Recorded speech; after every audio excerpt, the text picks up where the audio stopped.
जय श्री कृष्णा सभी भक्तों को। सभी का स्वागत है एक बार फिर से कृष्णा डिवोशन चैनल पर। कृष्णा डिवोशन चैनल आप सबके लिए भक्ति के वीडियोस और कथा इत्यादि सभी जानकारी आपके लिए लेकर आते हैं।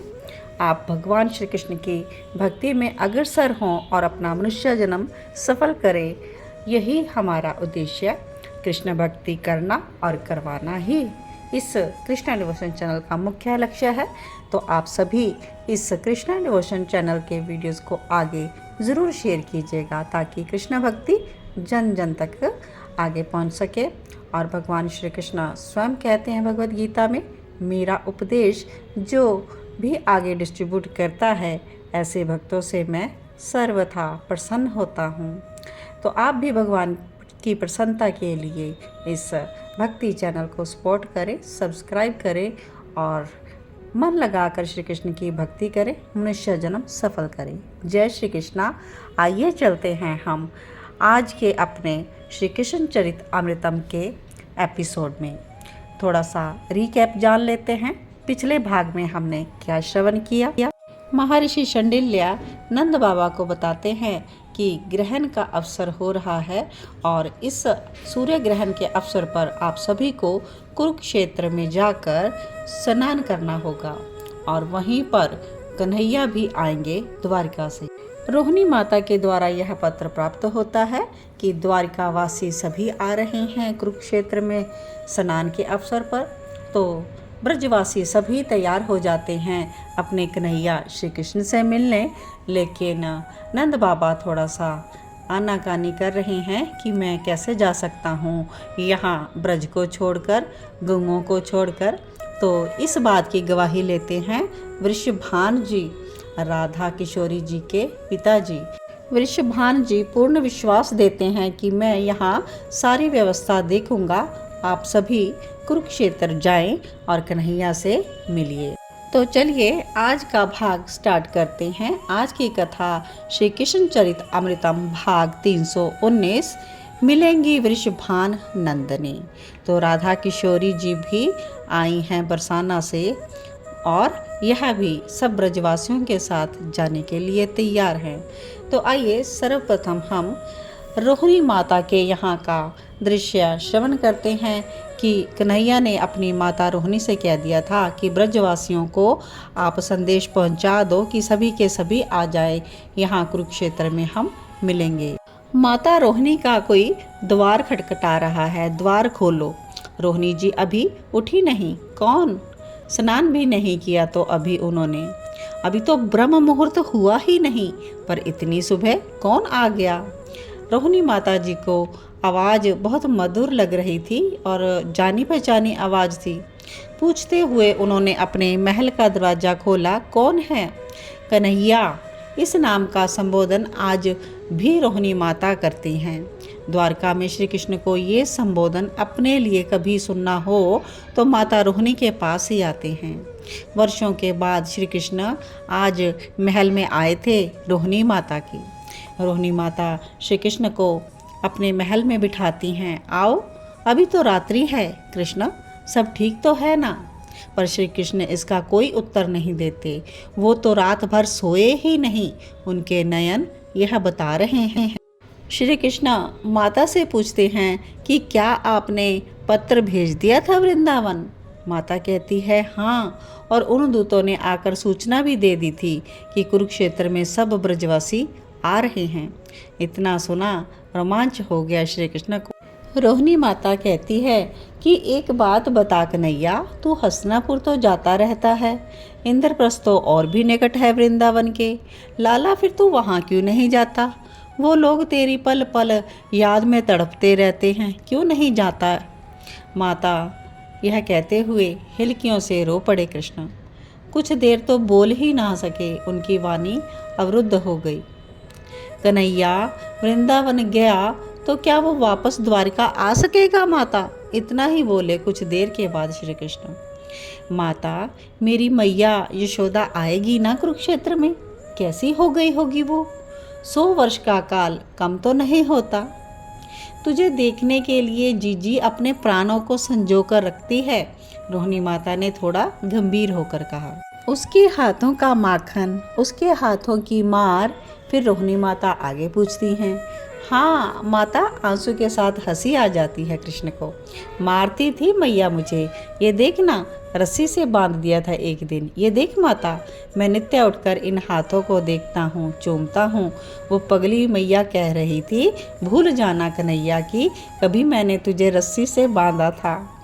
आप बताओ भला, उस वात्सल्य रस की साकार मूर्ति, उन स्नेहपूर्ण क्रियाओं को मैं कैसे भूल सकता हूँ। श्री कृष्ण रोते रहे। माता रोहिणी भी साथ में सुबकने लगी। मेरे बाबा नंद, श्री कृष्ण पूछते हैं, बाबा आ रहे हैं क्या कुरुक्षेत्र? रोहिणी माता हाँ में सिर हिलाती है, बोल नहीं पा रही। मेरे बाबा, वो तो रो भी नहीं सकते। मैया तो रोकर अपने आप को हल्का कर लेगी, पर मेरे बाबा तो अपने आंसुओं को पी पी कर रह रहे हैं। कुरुक्षेत्र में उनके श्री चरणों को अपने अश्रुओं से धोएगा उनका यह कन्हैया। माता, वो मनसुख, श्री कृष्ण कैसे इस नाम को लेते चहक उठे। मेरा सखा है मनसुख, पता नहीं कैसे रहता होगा मेरे बिना। हर समय मेरे साथ ही रहता था, मेरा ध्यान रखता था। गैया चराने हम लोग जाते थे, खेलते थे। जब वो देखता उसका कन्हैया थक गया तो वो मुझे लेकर चला जाता था, अपनी गोद में सुलाता, केले के पत्तों से पंखा करता। माता रोहिणी किसी में हिम्मत थी जो उस समय आकर मेरी नींद में विघ्न डाल दे। कितना चहकते हुए श्री कृष्ण आज रोहिणी माता को वृंदावन की सब बातें बता रहे थे और पूछ रहे थे, मनसुख आएगा ना कुरुक्षेत्र? हाँ, उसी ने तो जिद की है बाबा ब्रजराज से। पता है कन्हैया, जहाँ से जो भी मैं पत्र भेजती हूँ ना, उसे मनसुख ही पढ़ता है। जीजी पत्र उसी से पढ़वाती है। आगे श्री कृष्ण और याद करते हैं, यमुना, कदम्ब का वृक्ष, तमाल का वो घना कुंज और बरसाना। बरसाना कहते ही श्री कृष्ण की तो प्रेम समाधि ही लग गई। गहवर वन, मोर कुटी, प्रेम सरोवर, सांकरी खोर। नेत्र बंद करके श्री कृष्ण इन नामों को ऐसे ले रहे थे जैसे किसी पवित्र ग्रंथ के पवित्र मंत्रों का उच्चारण कर रहे हों। रोहिणी माता ने आगे कह दिया, और वो वृषभानु नंदनी। ये क्या नाम ले लिया? ओह, नेत्र बंद हो गए श्री कृष्ण के। उनके हृदय में उनकी आह्लादनी प्रकट हो गई। मुखमंडल में हल्की मुस्कुराहट फैल गई। नेत्रों में अश्रुधार बह चले। हृदय की धड़कन तेज हो गई। मेरी आह्लादनी, मेरी प्रिया, मेरी राधा, वो मुझसे मिलेंगी? यह सोचने लग जाती हैं। वो तो मिली हुई है, वो अगर अनमिली हो जाए तो क्या इस कृष्ण की सत्ता रहेगी? उन श्री राधिका जू के बिना ये कृष्ण क्या बचा रहेगा? श्री राधा, जिनका स्मरण कर ये श्री कृष्ण जगत के प्राणियों को प्रेम वितरण करते हैं। श्री राधा, जो इस कृष्ण की आत्मा है। हम दोनों दो कहाँ हैं, हम तो एक हैं। भावावेश में श्री कृष्ण बोलते चले गए। उन्हें कुछ भान नहीं रहा और अपनी श्री राधा में ही खो गए। आगे विदुर जी को बता रहे हैं उद्धव जी कि तात, कुरुक्षेत्र के लिए द्वारका वासियों को आज ही निकलना था, क्योंकि द्वारका से कुरुक्षेत्र की दूरी बहुत थी। पर रोहिणी के महल से ब्रह्म मुहूर्त से पूर्व इसलिए आए थे श्री कृष्ण कि यह पता कर सके कि वृंदावन वाले पहुंच रहे हैं कि नहीं। किंतु सूर्य उदय होने को आ गया। श्री कृष्ण और माता रोहिणी दोनों ही वृंदावन के रस में डूब गए थे, क्योंकि वृंदावन की चर्चा ही ऐसी थी। उद्धव जी कह रहे हैं विदुर जी से, और उसी समय वसुदेव जी आए और श्री कृष्ण को ऐसी स्थिति में देखकर वो भी विह्वल हो उठे। क्या कहते हैं, अपराधी तो ये वसुदेव है उन महामना नंद जी का। उनकी नवजात पुत्री को मैंने ही कंस के हाथों में सौंप दिया था, इसलिए कि मुझे अपने पुत्र को बचाना था। कितना स्वार्थी है ये वसुदेव। पर उन महामना ब्रजराज ने एक बार मुझसे नहीं कहा कि मेरी पुत्री कहाँ गई वसुदेव। वो चाहते तो कृष्ण को ले जा सकते थे, उनकी पुत्री को मैं ले आया था। रो उठे वसुदेव यह सोचकर। लाया ही नहीं उनकी पुत्री को, मैंने तो मरवा दिया। पर उन महामनानंद जी ने कभी कोई शिकायत नहीं की। मोहिनी, मुझे पता नहीं था कि वृंदावन वाले भी आ रहे हैं कुरुक्षेत्र। आहा, उन लोगों के तो चरण की धूल भी माथे से लगा ले तो धन्य हो जाएंगे। वसुदेव वही करने वाला है। वसुदेव ने अपने आप को उस भाव समुद्र से बाहर निकाला, क्योंकि वो भी डूबने लगे थे। और इसलिए आकर उद्धव जी बोले कि बहुत दूर की यात्रा है, इसलिए अब निकलना उचित होगा। रोहिणी माता स्नान करने के लिए जा चुकी और श्री कृष्ण भी उठ गए। उनको भी मन में अपने वृंदावन वासियों से मिलने की मधुर उत्कंठा है। रुक्मिणी आदि सब तैयार होकर बैठ गए हैं। कुरुक्षेत्र जाने की सबकी विशेष इच्छा है। श्री कृष्ण के मन में अब तो यही चाह है कि वृषभानु नंदिनी मिलेंगी।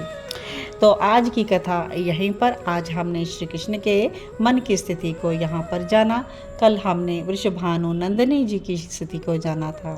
अब आगे जुड़े रहें कृष्णा डिवोशन चैनल के साथ, क्योंकि कल के भाग में ही श्री कृष्ण और श्री राधा का मिलन होगा 100 वर्षों के बाद कुरुक्षेत्र में।